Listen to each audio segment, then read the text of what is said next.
You think black families in the 1930s had fancy groceries? Think again. During the Great Depression, African American communities faced crushing poverty and discrimination that made survival an act of defiance. Yet from bare cupboards came dishes so ingenious they became culinary legacy. Here are 30 cheap 1930s dishes our black ancestors ate to survive. Dried bean soup was once the lifeline that kept entire black families fed when money disappeared and hope ran thin. Women would sort through pounds of dried pinto or navy beans, picking out pebbles and debris before soaking them overnight in large pots. The next morning, those beans went into cast iron kettles with whatever scraps could be found. A ham hock if lucky, fatback if not, sometimes just salt and onion. The pot simmered all day on wood stoves, filling shotgun houses with steam and the promise of something hot. By evening, the beans had broken down into creamy richness, thickened by their own starch until each spoonful coated the tongue. Families ladled this soup over day-old cornbread, stretching one pot across 2 or 3 meals. In sharecropping communities across Mississippi and Alabama, dried bean soup appeared on tables 4 or 5 nights each week during lean seasons.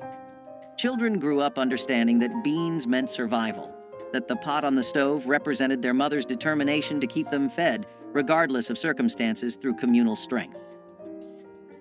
Cornmeal mush carried black families through mornings when there was nothing else to put on the table but determination and resourcefulness.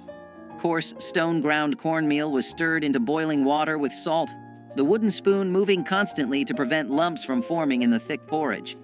The mixture bubbled and spat as it cooked, thickening until it pulled away from the sides of the pot in one smooth mass. Some families added a precious spoonful of lard for richness. Others made do with just meal and water. Served hot in bowls, this mush provided the calories needed to get through days of backbreaking labor in fields or domestic service. Children ate it before walking miles to segregated schools, their bellies full even if the meal was plain. In urban black neighborhoods of Chicago and Detroit, families who'd migrated north during the Great Migration continued making cornmeal mush, connecting them to Southern roots and survival traditions. Leftover mush was poured into pans to set overnight, then sliced and fried the next morning for breakfast with patient care. Neck bones and rice turned discarded meat into Sunday dinner centerpieces that brought families together despite Depression hardships. Pork neck bones, sold cheaply because butchers considered them waste, contained enough meat and fat to flavor an entire pot when simmered properly. Black cooks knew to brown the bones first in cast iron skillets, rendering out fat and developing deep caramelized flavors before adding water, onions, and whatever seasonings the pantry held. Those bones cooked for hours, the meat falling away from cartilage until the broth turned rich and golden. Rice stretched the dish further, soaking up every drop of flavorful liquid while providing filling starch. In black communities throughout the rural South, neck bones and rice appeared at church suppers and family gatherings, the aroma announcing that someone had worked magic with almost nothing. Children sucked marrow from the bones, understanding instinctively that nothing edible should be wasted. The dish represented more than food. It showed how creativity and patience could transform what others dismissed into something genuinely delicious despite economic hardship. Dandelion green salad came straight from vacant lots and roadsides where free food grew abundantly if you knew what to look for. Black women taught their daughters which greens were safe to eat, passing down knowledge that connected them to African ancestors who had survived through intimate understanding of plants. Spring brought tender young dandelion leaves that were gathered in baskets before the plants flowered and turned bitter. These greens were washed repeatedly to remove grit, then torn by hand and dressed simply with vinegar, salt, and maybe a drizzle of bacon grease if available. The result was sharp, slightly bitter, and packed with vitamins that prevented scurvy during winter's lean months. In Chicago's South Side and Harlem's tenements, recent migrants foraged in any patch of green they could find, maintaining connections to rural foodways even in concrete jungles. Children were sent out with cloth bags to gather greens, learning to identify edible plants while contributing to family meals.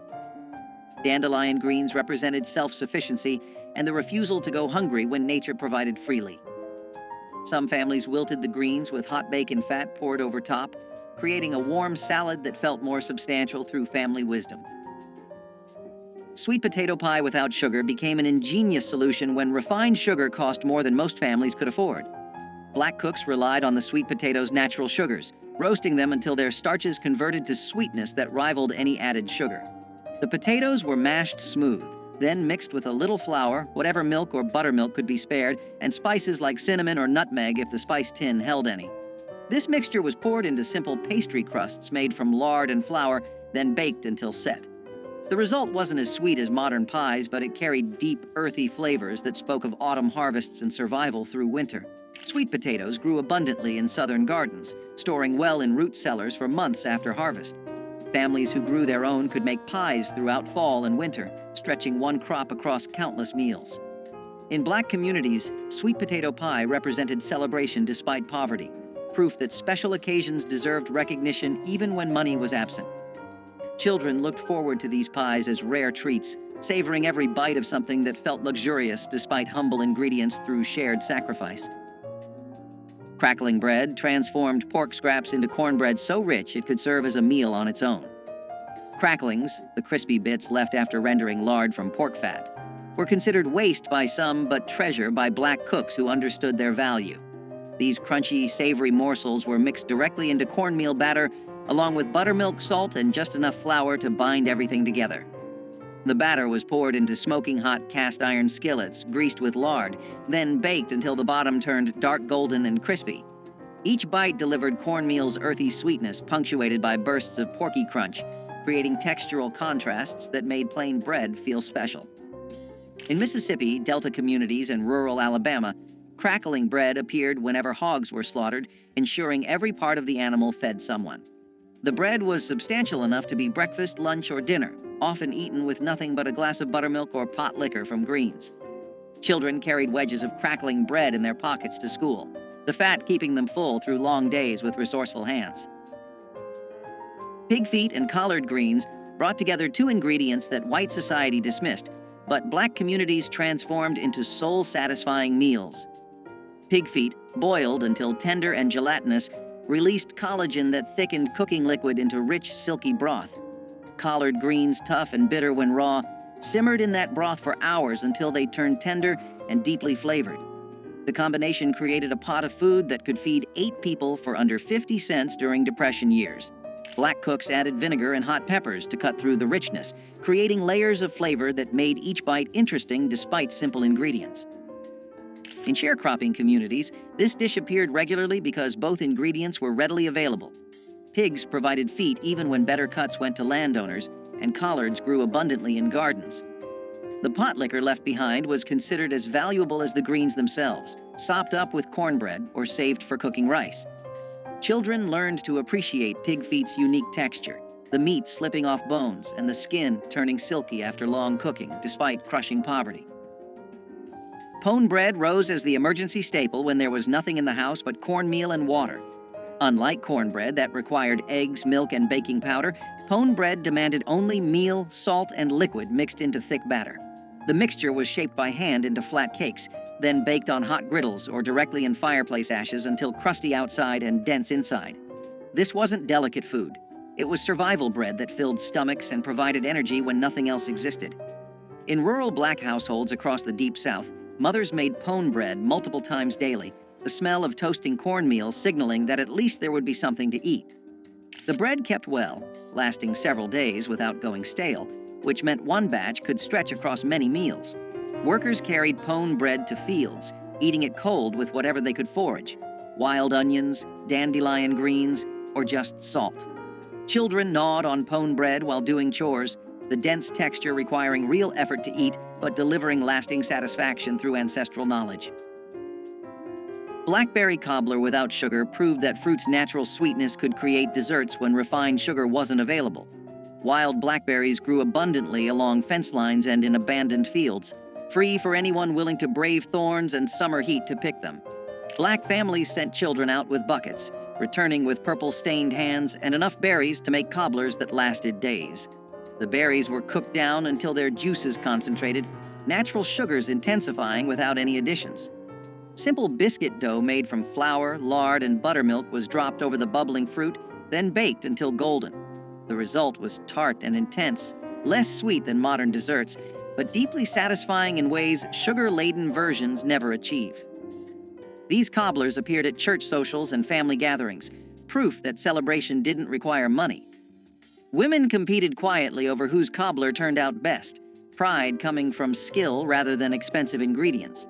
The practice of picking wild berries taught children about seasons, patience, and finding abundance in nature with steadfast pride. Fried fish heads utilized parts that others threw away, transforming waste into protein-rich meals through skillful preparation. When black families caught or bought fish, nothing edible was discarded. Heads were cleaned, seasoned, and fried until crispy. The cheeks contained tender, sweet meat prized by those who knew to look for it. Eyes and bits of flesh around the skull provided precious protein during times when every calorie mattered. These fish heads were dredged in cornmeal and fried in hot lard until the bones turned crispy enough to crunch and eat. Children learned to navigate around bones, finding hidden bits of meat while developing appreciation for resourcefulness. In coastal communities and near rivers, fish heads appeared regularly because commercial fisheries sold them cheaply or gave them away. Black cooks fried them alongside regular fish, treating them with the same care and seasoning. The practice showed intimate knowledge of food, understanding that value existed everywhere if you knew how to prepare it properly through creative survival. Okra soup stretched vegetables into filling meals that provided nutrition and comfort during impossible economic times. Fresh okra from summer gardens or dried okra stored from previous harvests went into pots with tomatoes, onions, and whatever else the garden provided.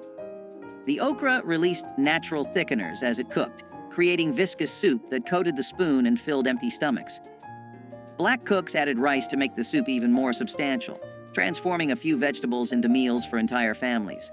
The dish carried flavors that connected African American communities to West African ancestors who had cooked similar soups for centuries. In rural Louisiana and South Carolina, okra soup appeared regularly because okra grew prolifically in southern heat. The slime that some people found off-putting became crucial for thickening without expensive starches or cream. Families ate this soup with cornbread, using the bread to soak up every drop of precious broth. Children grew up loving okra soup's unique texture, finding comfort in its warmth and fullness despite systematic oppression. Cornmeal sacks were as essential as breathing, and every family knew it. Cornmeal was cheap, filling, and dependable, something you could use in a dozen different ways without wasting a single grain. Families used it for cornbread that stretched a pot of beans, hoe cakes cooked right on the stovetop, dumplings dropped into broth, and even as a thickener when soups needed to last another day, the sacks sat in corners of pantries, tied tight to keep pests out, often lasting weeks at a time because people used cornmeal daily. Kids learned early how to scoop it with steady hands. Knowing a little went a long way. Cornmeal was the base of survival cooking, humble but mighty. It kept families full when nothing else was guaranteed, proving that simple food could be powerful when stretched with skill and love. Pan-fried corn was sunshine in a skillet, sweet, buttery, and golden. Fresh ears were scraped by hand, milk and all, then tossed into hot bacon grease until the kernels popped and sizzled. A sprinkle of salt, a dash of sugar, maybe a touch of pepper. It didn't need much else. The smell filled the kitchen, calling everyone to gather round. Each spoonful had that mix of sweet and savory that only Southern cooks could master. It was summer food, made from corn grown nearby, cooked while the day was still hot and bright. You could eat it by itself or scoop it beside greens and meat, but it always stole the show. The sound of it frying was like music, a melody of comfort and familiarity. It was the kind of dish that turned ordinary days into something to remember. Pan-fried corn was quick to make but impossible to forget. The kind of dish that reminded people that joy could fit inside a cast-iron skillet. Cabbage fermented into slaws was a clever way families made vegetables last long past their growing season. When fresh cabbage was cheap and abundant, families shredded it, salted it, packed it into jars or crocks, and let time transform it into something tangy and crisp that held up through bitter winters. This fermentation not only preserved the cabbage but added flavor and nutrients when meals were often plain and repetitive. During the Depression, when fresh greens disappeared quickly, having a jar of fermented slaw meant there was always something bright and sharp to cut through heavy dishes. It brought contrast to beans, cornbread, or stews, and made even the simplest supper feel complete. Kids might wrinkle their noses at the smell, but adults appreciated how far a single head of cabbage could be stretched. Cabbage slaw was survival with personality, tart, lively, and always ready to remind families that good food could still exist in hard times. Cowpea and collard stew combined two powerhouse ingredients that sustained countless families through hard times. Field peas, also known as cowpeas, were simmered slowly with smoky meat and joined by hearty collard greens, creating a dish rich in protein, vitamins, and earthy flavor. The long cooking process filled homes with an aroma that signaled comfort and nourishment. Farmers valued cowpeas for their ability to thrive in poor soil, while collards offered leaves long after other vegetables had withered. Together, they made a meal that cost little but fed many, reflecting a tradition of resourcefulness and care. Mothers and grandmothers seasoned the pot with onions, garlic, and pepper, each adding a personal touch passed down through generations. Families gathered around the table with slices of cornbread to soak up the flavorful broth, finding strength in every spoonful. Though supermarkets now offer endless choices, the slow-simmered union of cowpeas and collards stands as a reminder of a time when simple ingredients created enduring nourishment. Hoghead cheese, or souse meat, was not fancy food, but it had deep roots in tradition and respect for what you had. Made from the head of the pig, boiled, seasoned, and set in its own broth, it was a dish born from necessity and pride.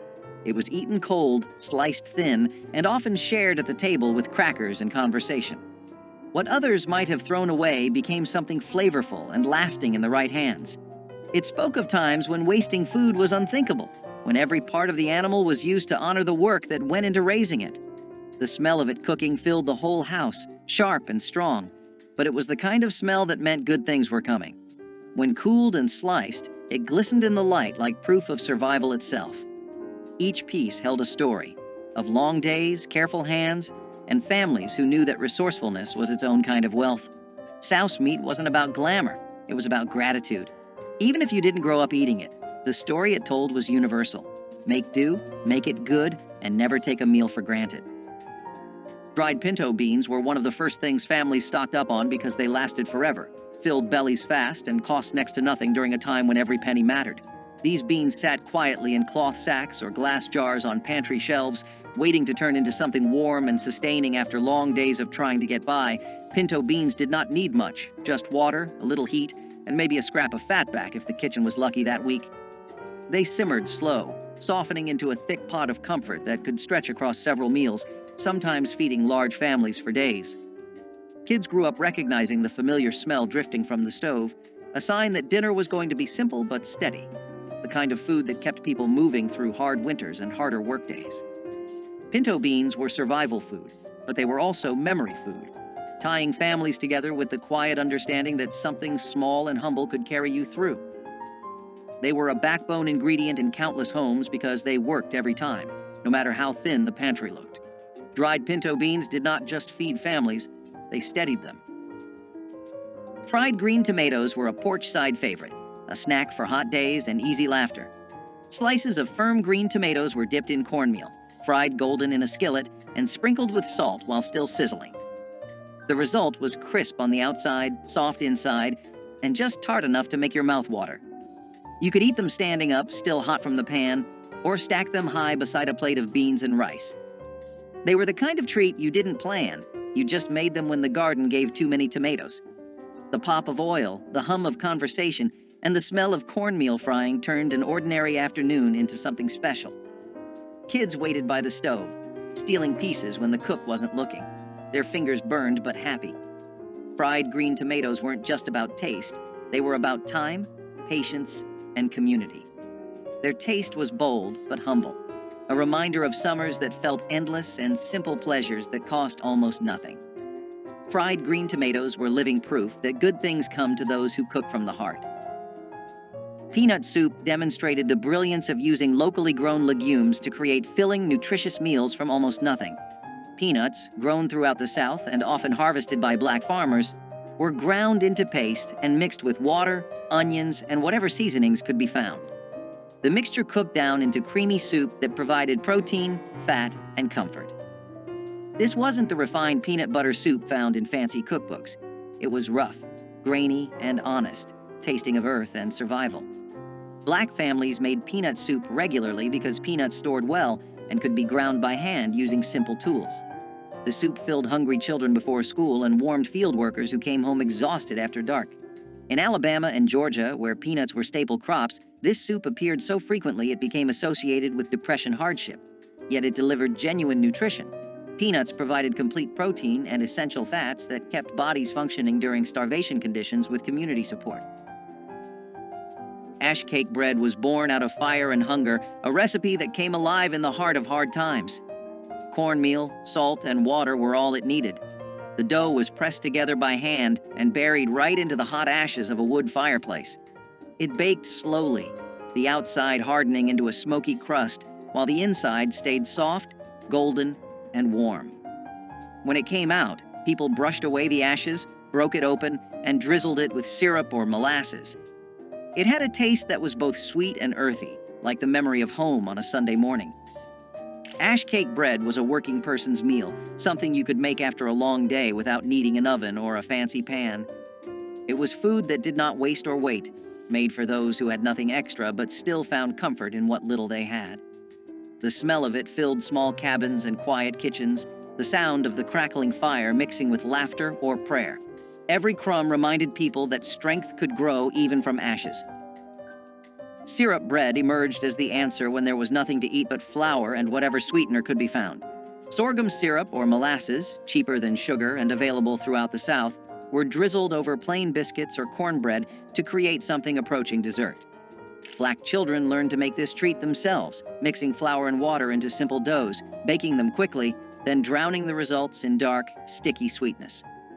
The combination provided quick energy. Carbohydrates from bread and concentrated sugars from syrup, delivering calories needed for labor. In sharecropping families, syrup bread appeared frequently because sorghum was often the only sweetener accessible when white landowners controlled access to refined sugar. The practice taught children to find joy in small pleasures, turning basic ingredients into treats through imagination and willingness to make something from nothing. Women sometimes added a little butter or lard to the bread if available, creating richness that complemented syrup's sweetness through ingenious adaptation. Onion skin tea was one of those old remedies that could quiet both body and soul. When someone had a cough or a fever, or when food simply ran out, a pot of this humble tea came to the rescue. Dried onion skins were gathered from the corners of the kitchen, rinsed and steeped in boiling water until the liquid turned golden brown. The scent was sharp but comforting, a mix of earth and sweetness that filled the air with warmth. Some added honey if they had it, or a squeeze of lemon, but even plain, it had its own charm. People believed it could heal and strengthen, and maybe it did, because hope itself can be medicine. Onion skin tea was born from patience, brewed by hands that knew how to stretch every last bit of life from what they had. It was the taste of resilience and care, a sip that made you believe tomorrow might be gentler. Okra fritters with corn silk were the kind of kitchen magic that only came from necessity and imagination. In the long summer months, when the fields were full and money was not, people used every part of what they harvested. The corn silk that clung to the ears was not thrown away, but saved and shredded, added into batter alongside chopped okra, flour, and a splash of milk or water. When dropped into hot oil, the fritters puffed and crackled, their edges turning golden and crisp. The smell was something you could follow from down the road. Warm, nutty, and sweet with that faint scent of corn. Each bite was crunchy on the outside and tender in the middle, with little strings of corn silk that gave it texture and charm. They were served with syrup or vinegar, depending on what the family had, eaten right out of the pan when patience ran out. Okra fritters with corn silk were food born from care and cleverness, proof that waste had no place in a humble kitchen. Every family had its own version, passed quietly between generations, carrying the taste of late afternoons, hard work, and simple joy. They were poverty's poetry, fried into something worth remembering. Chicken feet soup proved that even the most unlikely parts could become nourishing meals through patient cooking. Chicken feet, sold for pennies or given free by farmers, contained collagen that transformed into rich, gelatinous broth after hours of simmering. Black cooks added vegetables, rice, and seasonings to create soups that filled entire families, despite starting with what others considered garbage. The feet's cartilage and tendons broke down into silky broth that coated the mouth and provided genuine satisfaction. This soup appeared regularly in both urban and rural Black households, the feet's low cost making them accessible even during the worst Depression years. Children learned to navigate around bones, finding bits of meat and skin while appreciating the rich broth. The practice of using chicken feet showed respect for animals and refusal to waste anything edible. In Chinese and Black communities, chicken feet were prized ingredients rather than trash, cultural knowledge preserving their value. The soup delivered protein, minerals from bones, and warmth that comforted as much as it nourished, despite impossible odds. Molasses coffee was not fancy, but it was strong enough to keep a person going through the longest of days. When coffee beans were scarce, and sugar even scarcer, someone clever discovered that a spoonful of blackstrap molasses stirred into hot water or weak brew could make a drink both sweet and smoky. The result was thick and dark, with a bitterness that clung to the tongue and warmed the chest. It tasted like work and resilience, like fields at sunrise and factory bells ringing. Families drank it early and often, some adding milk if fortune allowed, others taking it plain with bread crusts for breakfast. It was a poor man's luxury, a small rebellion against hunger and fatigue. The smell alone was enough to wake the tired and remind them that strength could be stirred, not bought. Molasses coffee was courage in a cup, shared by hands cracked from labor and hearts that refused to quit. It carried the spirit of people who built their mornings out of willpower and steam, proving that dignity could live even in the thinnest brew. Onion gravy transformed the cheapest possible ingredients into something that made even plain rice or potatoes taste worthwhile. Black cooks sliced onions thin and cooked them slowly in whatever fat was available: bacon grease, lard, or even plain vegetable oil. The onions broke down into sweet, golden strands that formed the base for gravy thickened with flour and water. Salt and pepper provided the only seasoning, yet the result delivered satisfaction far beyond such humble beginnings. This gravy appeared on Depression-era tables multiple times weekly, stretching small amounts of fat into meals for large families. The onion's natural sugars caramelized during cooking, creating complex flavors that made poverty food taste almost luxurious. Children sopped up onion gravy with biscuits or bread, their empty plates evidence of genuine hunger satisfied. In Black communities across the South, women took pride in their onion gravy, the quality revealing their skill at coaxing maximum flavor from minimum ingredients through collective effort.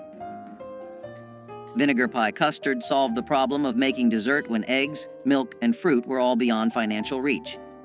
This wasn't the chess pie or buttermilk pie made by those who had dairy. This was water, sugar if available, flour, and vinegar mixed into filling that miraculously tasted almost like lemon when baked. Black cooks poured this mixture into simple pastry crusts, then baked until set. The vinegar provided tartness that balanced what little sweetness could be achieved, creating desserts that children actually looked forward to eating. The pie represented ingenuity born from desperation, proving that treats didn't require expensive ingredients when creativity filled the gaps. In communities where children had never tasted real lemon pie, vinegar pie was special occasion food that marked birthdays and holidays. Women experimented with different vinegar types and proportions, developing recipes that became family secrets. The practice of making vinegar pie taught important lessons about resourcefulness and refusing to let poverty steal all joy despite economic collapse. Grease gravy rice was what people cooked when they refused to let anything go to waste. When breakfast meats were done frying, the leftover grease became treasure. A spoon of flour went in first, sizzling and popping until it turned golden. Then milk or water got poured in, slow and steady, until it thickened into smooth gravy. That hot gravy poured over white rice made something out of nearly nothing. It was salty, creamy, and smoky all at once. The smell filled the house, and the taste filled the stomach. Parents called it breakfast, but it could carry a family through an entire day. It came from kitchens that knew survival like a second language, where flavor was earned from thrift and patience. Kids grew up thinking it was comfort food, not knowing it was born from rationing and struggle. Grease gravy rice was more than a recipe. It was a declaration that no meal was too small to matter. Every bite was a promise that the family would eat, even when times were lean. It was humble food that carried pride on a spoon. Peanut soup had deep roots in West African cooking and carried over into the kitchens of Black America during times of scarcity. Families would boil peanuts until soft, grind them into a paste, and whisk them into broth with onions and seasonings. The result was a creamy, nutty soup that filled stomachs without relying on expensive meat. Because peanuts were widely available and inexpensive, this dish became a dependable source of protein and comfort. It could be served plain with bread or thickened with vegetables to stretch even further. Children grew up tasting peanut soup as a warm, sustaining dish that soothed hunger while carrying the echo of older traditions. The flavor was earthy and satisfying, reminding families of both resilience and cultural roots. Peanut soup showed that the most affordable ingredients could still produce something memorable, sustaining entire households during difficult seasons. It was not just soup, it was survival food with heritage poured into every bowl. Ground kudzu root paste emerged when conventional flours were scarce and starchy substitutes were needed to thicken stews or stretch breads. Kudzu, an invasive vine introduced from Asia, sent deep roots into the southern soil that stored abundant starch. Enslaved gatherers dug these roots, washed and dried them, then pounded them into a fine powder. Mixed with water, the powder formed a paste that thickened soups or acted as a binder for cornmeal cakes. Its mild flavor and reliable texture made it a quiet but important ingredient in times of scarcity.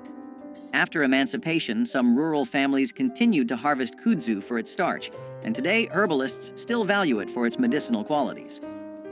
Ground kudzu root paste shows how knowledge of local plants and persistence in foraging allowed cooks to replace costly ingredients with what the land freely offered, turning an aggressive vine into a vital pantry staple, and demonstrating again how necessity inspired both culinary creativity and a deeper understanding of the southern landscape's hidden gifts. Wild muscadine grape jam brought the late summer woods to the breakfast table in a deep purple shine. Children and parents walked along fence lines and wooded edges with baskets in hand, searching for the thick-skinned grapes that thrived in southern heat. Once gathered, the fruit was boiled gently until the skins burst and the pulp softened, filling kitchens with a fragrance that hinted at honey and earth. The juice was strained and mixed with sugar, then cooked again until it thickened into a jam rich enough to spread over biscuits or stir into morning porridge. Families prized each jar, knowing that muscadines grew wild and free, needing only careful hands and patience to become something sweet. In some towns, church groups organized picking days, turning the harvest into a social event where songs and laughter echoed through the vines. Today, supermarket grapes have replaced the wild hunt, and store-bought jams lack the musky depth of fruit ripened under southern sun. But memories of purple-stained fingers still linger in many hearts. Cornmeal dumplings in tomato broth were the type of dish that felt simple but filling, carrying both thrift and comfort in every bowl. The broth began with canned or fresh tomatoes, cooked down with onions, garlic, and a touch of seasoning to build a savory base.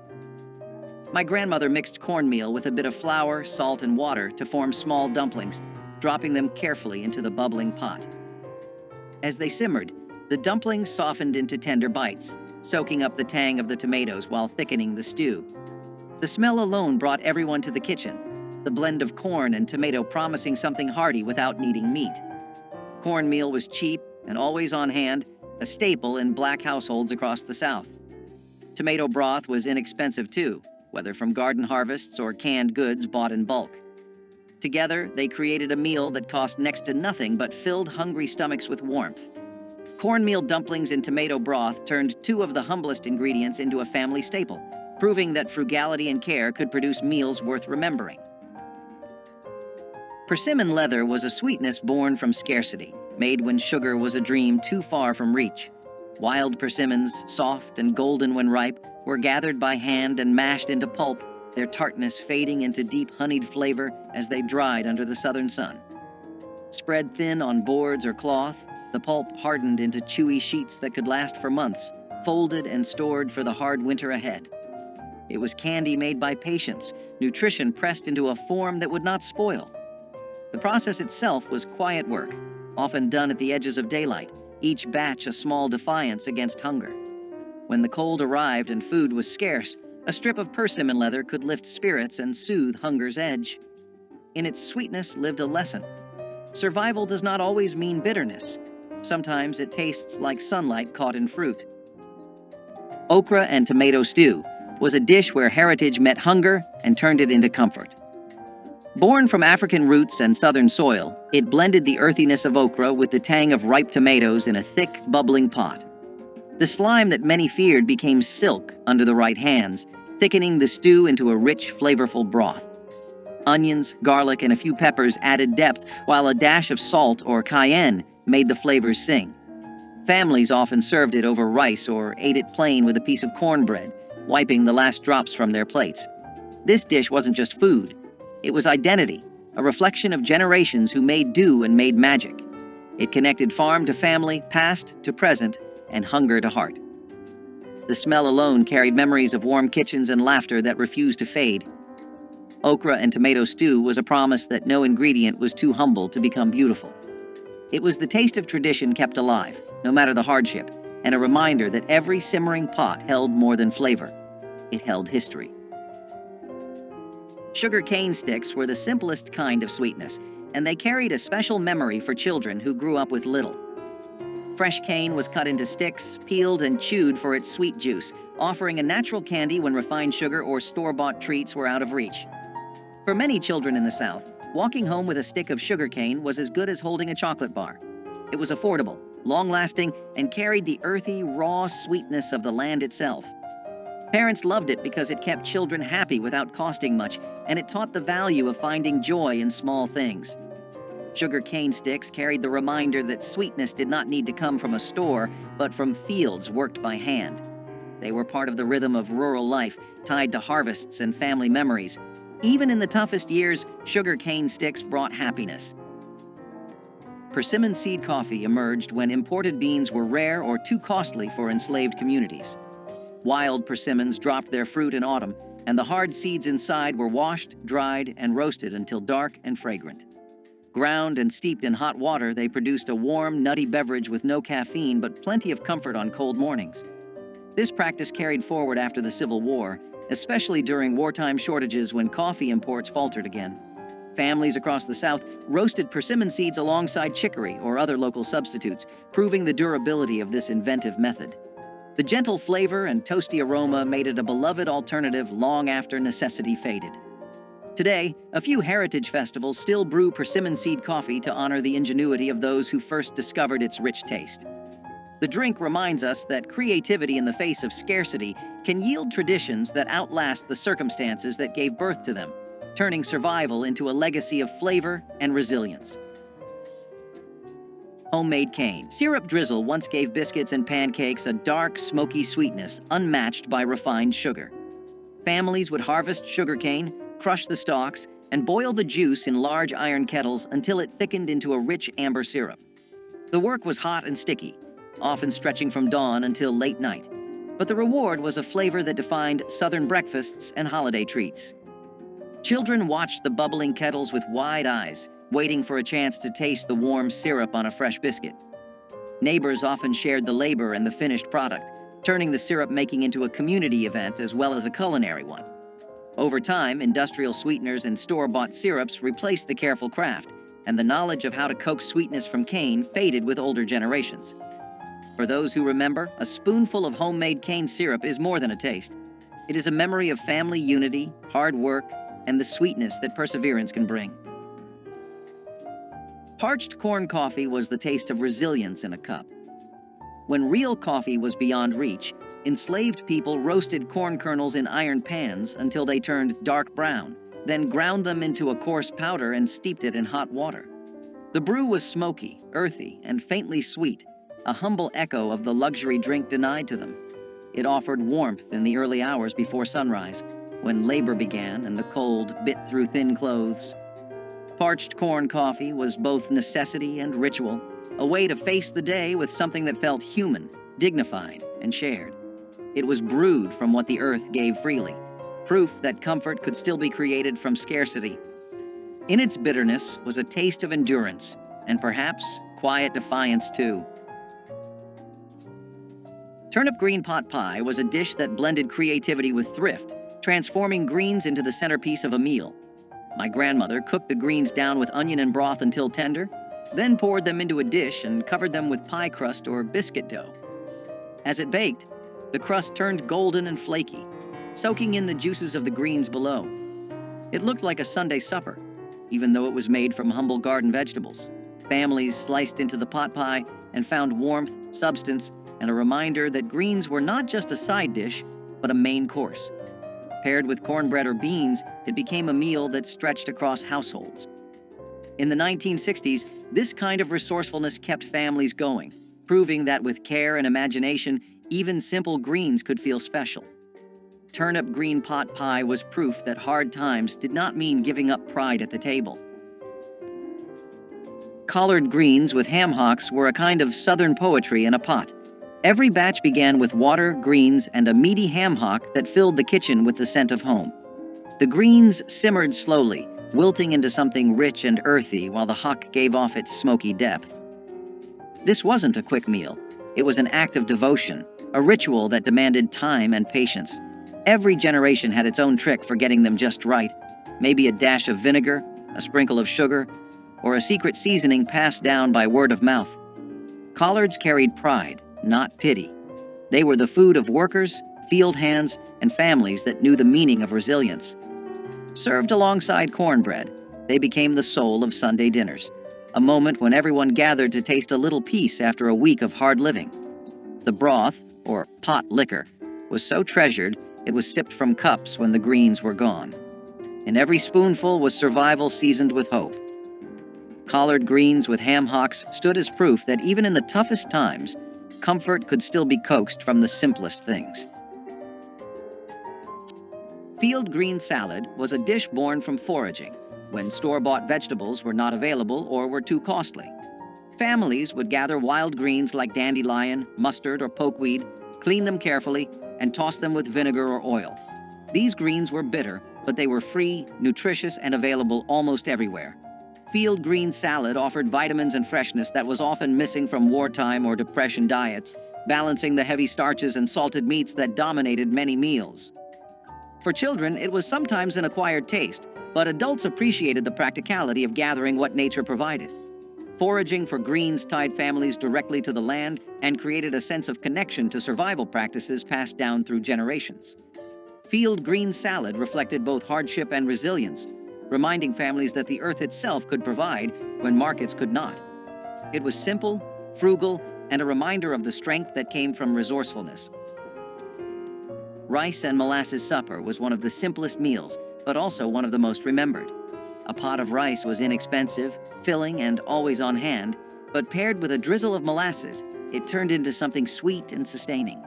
Sugar was too costly for everyday use, but molasses was affordable and sold in larger tins that seemed to last forever. Families poured it over steaming bowls of rice, letting the dark syrup seep into the grains until they gleamed. The taste was rich, almost smoky, with just enough sweetness to make children smile. It was often eaten at the end of the day when no meat could be spared, and it carried people through the night with enough strength to face the next morning. My grandmother told me rice and molasses was a treat disguised as necessity, proof that resourcefulness could soften the edge of scarcity. In the 1960s, when black families were stretching every dollar, rice and molasses kept hunger at bay while still offering a touch of comfort. Simple, cheap, and unforgettable, it was a meal born of need but remembered with love. Which of these survival dishes hits closest to home for you? Drop a comment with your family's Depression-era recipe, hit that like button, and subscribe so we can keep honoring these forgotten but essential pieces of our history together despite overwhelming hardship.